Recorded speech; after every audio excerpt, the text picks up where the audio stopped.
Sébastien, Oui, est-ce que je peux te parler? oui, tu peux me parler, bien sûr. J'aimerais parler d'un sujet important pour moi, c'est les fêtes de fin d'année. Ah, tu m'étonnes, ça approche à grands pas, c'est vrai. Ouais, c'est exactement ça. Et tu sais, mon appréhension face au bon repas, c'est toujours très difficile de résister à toutes ces bonnes choses. Et je me stresse déjà maintenant, en fait, de devoir faire face à tout ça. J'ai peur de me sentir frustrée, j'ai peur de me priver, puis j'ai peur aussi que si je me lâche, bah forcément je vais prendre des kilos, tu vois. Mhm. Ok, ben tu vois, ça tombe bien. Regarde, une page, deux pages, trois pages, quatre pages, cinq pages.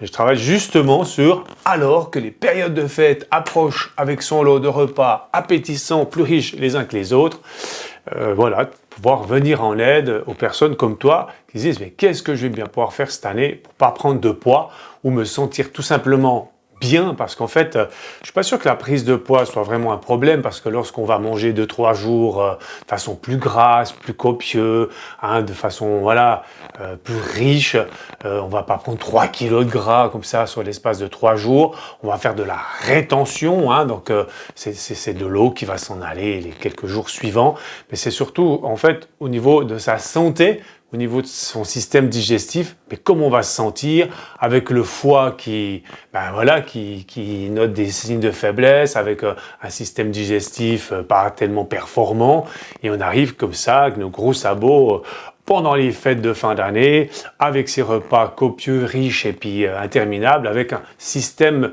digestif dans les chaussettes. Et c'est vrai que pendant les fêtes, en fait, on fait pas grand-chose, en tout cas pour ma part, à part organiser des repas ou être invité. Je fais pas grand-chose, mais qu'est-ce que je suis fatiguée. Et de plus, on en a marre de manger plus. Mais après les fêtes, c'est aussi très compliqué de revenir à une alimentation un peu plus simple, plus équilibrée. Je reste un peu dans ce mode Mmh. d'avoir envie de manger quelques cochonneries, tu vois. Cette rampe de lancement, cette habitude, quoi. Enfin voilà, ce dérapage qui continue. Ouais. Alors ben, par rapport à ce que je travaille, je propose un atelier là qui va démarrer le 29 novembre à 19h30 pour les personnes qui sont intéressées comme toi, qui ont ce genre de questions. Et ben, on va voir justement comment se préparer une semaine avant, quelles sont les actions qu'on peut faire. Et après, ben, quand on est devant ces repas, hein, qu'est-ce qu'on fait il y a des petits outils que je vais vous transmettre, je ne veux pas vous dire tout ça maintenant. Et puis surtout, qu'est-ce qui va se passer après? Il y a un avant, il y a un pendant et il y a un après. Et ça fait partie en fait de ma façon de voir les choses au niveau de la nutrition. C'est pas, on va se priver toute une semaine avant, rien manger, arriver affamé à ces repas de fête parce qu'on aura perdu les 2 kilos qu'on va reprendre. C'est tout faux. Je pars du principe qu'il faut mettre en place des actions petit à petit, et puis arriver au fait, justement, sans avoir ce souci de devoir se restreindre, de ne pas pouvoir profiter du moment. On va demander de se resservir, on n'osera pas dire oui, enfin voilà, on va choisir entre l'apéritif et le dessert, on va juste goûter, se frustrer une petite cuillère de dessert, j'en vois tellement, hein, des personnes comme ça, mais voilà, c'est de mettre en place des actions pour arriver zéro culpabilité, puis se laisser aller, quoi. Et vivre vraiment ces moments importants de la vie qui sont ces repas de fête en famille.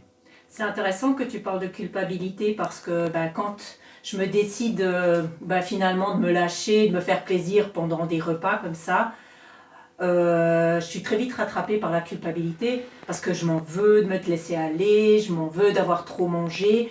Et finalement, ce sentiment que je trimballe et qui ne s'arrête pas, c'est encore pire et ça ne m'aide même pas à avancer. Je finis toujours par recommencer à manger encore plus qu'avant. Oui, bien sûr, maintenant, il faut se poser la question, c'est et qu'est-ce qui se passe si je me laisse aller? Qu'est-ce qui se passe si je mange un petit peu plus? Est-ce que mon corps, il est capable de supporter cette petite surcharge momentanée ou pas? Parce que bien sûr, toute l'année, on ne fait pas les actions nécessaires pour avoir un bon système digestif, une sphère digestive performante pour pouvoir passer ce cap. Alors, évidemment, on a peur de trop manger ou de se laisser aller. Mais qu'est-ce qui se passe si je suis, entre guillemets, prêt Hein, c'est comme un sportif qui va en fait faire un marathon. On ne fait pas un marathon, on a décidé en descendant de chez soi. Ça se prépare, ça s'entraîne. Et bien la sphère digestive, elle s'entraîne, elle se prépare. C'est des actions qu'il faut faire tout le long de l'année pour arriver justement à ces fêtes dans de bonnes conditions. Donc ce que tu es en train de me dire, c'est que je peux arriver à me sentir bien en abordant des repas plus copieux, sans être en mode contrôle tout le temps, en me faisant plaisir, en ayant l'esprit libre et tranquille, de profiter pleinement de repas plus copieux et de reprendre une vie plus calme d'un point de vue alimentation par après. Mais oui, je pense que de toute façon, quand on a démarré l'apéro, puis que on a commencé à prendre quelques petites choses qui sont présentées, et puis qu'on a bu sa première coupe de champagne, hein, c'est les fêtes, il y aura du champagne, il y aura du mousseux, du crémant, peu importe. Je pense qu'au deuxième verre, je ne sais pas si on se pose toujours la même question, qu'est-ce que je vais faire, est-ce que je me restreins? Ça, voilà, c'est la fête, donc on se laisse aller.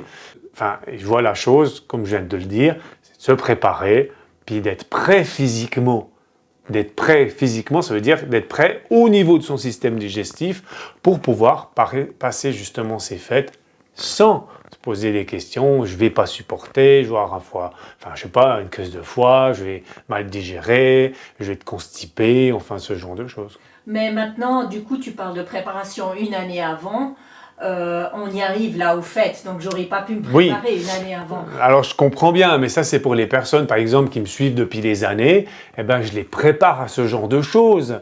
Voilà, on n'arrive pas comme ça, comme un cheveu sur la soupe, et puis on fait des actions. Maintenant, il y a des choses qui sont à faire évidemment une semaine avant, puisque une semaine, 15 jours avant, des choses qui sont à faire pour pouvoir en fait améliorer son pouvoir digestif pour pouvoir passer ses fêtes. Mais après, évidemment, ce que je propose, c'est bien sûr de continuer sans se frustrer tous les mois de l'année, mais c'est de faire quand même des actions bénéfiques pour sa santé.